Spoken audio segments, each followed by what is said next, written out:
बर्फ का कहर। एक शांत गांव की कहानी। हिमगिरी नाम का एक छोटा सा सुंदर गांव था जो बर्फ से ढके पहाड़ों के बीच बसा हुआ था। वहां के लोग बहुत मेहनती और मिलनसार थे। चारों ओर बर्फीले पहाड़, देवदार के ऊंचे पेड़ और नदियों की कलकल ध्वनि हर किसी को मंत्रमुग्ध कर देती थी। गांव के बच्चों में सबसे होशियार और साहसी बच्चा था आरव। 10 साल का आरव बहुत बुद्धिमान, परोपकारी और निडर था। वह हर रोज स्कूल जाने से पहले अपने दादी से पहाड़ों की कहानियां सुनता था। एक दिन दादी ने कहा, आरव बेटा, कभी भी बर्फ के तूफान को हल्के में मत लेना। बर्फ बहुत सुंदर दिखती है, लेकिन जब उसका कहर बरसता है तो सब कुछ तबाह हो जाता है। आरव ने उत्सुकता से पूछा, दादी, क्या आपने कभी ऐसा तूफान देखा है? दादी की आंखों में अतीत की झलक आ गई। उन्होंने कहा, हाँ बेटा, बहुत साल पहले ऐसा तूफान आया था कि पूरा गांव 3 दिन तक बर्फ में दबा रहा। तब हमारी जान मुश्किल से बची थी।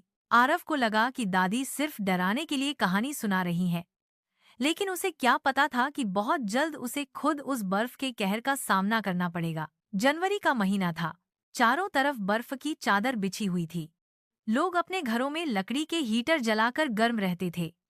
गांव के प्रधान ने रेडियो से एक चेतावनी सुनी कि अगले 2 दिनों में भीषण बर्फबारी आने वाली है।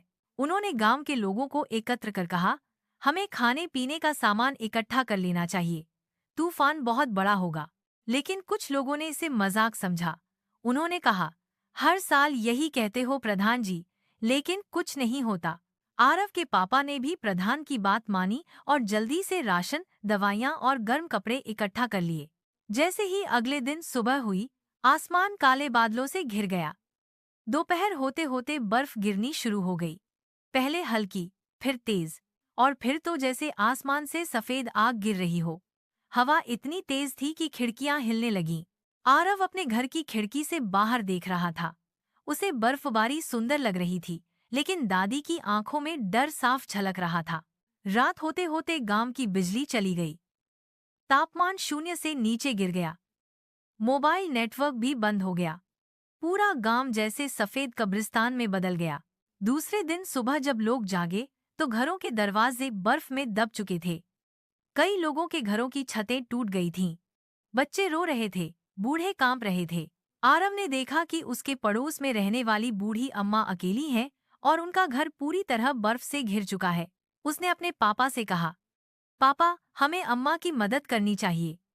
पापा बोले, बर्फ बहुत गहरी है बेटा, हम कैसे जाएंगे? आरव बोला, हम सब मिलकर रास्ता बना सकते हैं। पड़ोस के 4-5 लोग मिलकर फावड़े और गर्म पानी लेकर बर्फ हटाने लगे। 3 घंटे की मेहनत के बाद उन्होंने अम्मा का घर खोला और उन्हें अपने साथ ले आए। तीसरे दिन बर्फबारी कुछ कम हुई, लेकिन गांव का मुख्य रास्ता अभी भी बंद था। प्रधान जी ने बताया कि किसी को मदद के लिए शहर जाना होगा, क्योंकि राशन खत्म हो रहा है और कुछ लोग बीमार हैं। आरव ने कहा, मैं और मेरे दोस्त कोशिश कर सकते हैं। हमें वह पुराना रास्ता पता है जो नदी के किनारे से जाता है। सबको डर था, लेकिन आरव का हौसला देखकर प्रधान जी ने उसे अनुमति दे दी।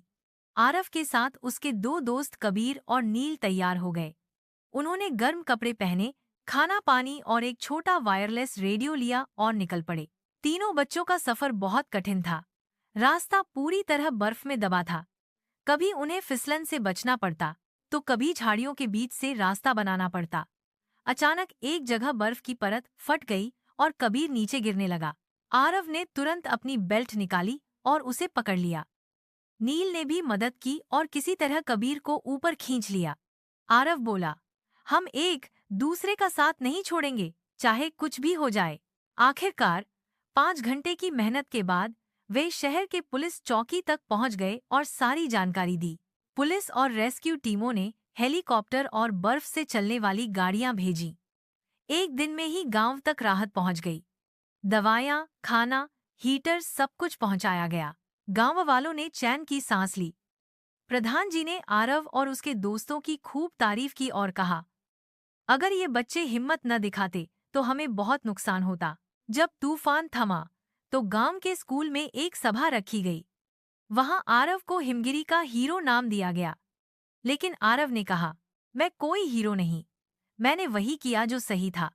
जब मुसीबत आती है तो हमें डरना नहीं चाहिए, बल्कि एक दूसरे की मदद करनी चाहिए। दादी ने मुस्कुराकर कहा, अब तू समझ गया बेटा कि बर्फ जितनी सुंदर दिखती है उतनी ही खतरनाक भी हो सकती है। प्राकृतिक आपदाओं को हल्के में नहीं लेना चाहिए। सतर्कता, हिम्मत और एकता से ही हम किसी भी संकट का सामना कर सकते हैं। वीडियो अच्छा लगा हो तो लाइक कीजिए, चैनल को सब्सक्राइब और बेल आइकन ऑन कीजिए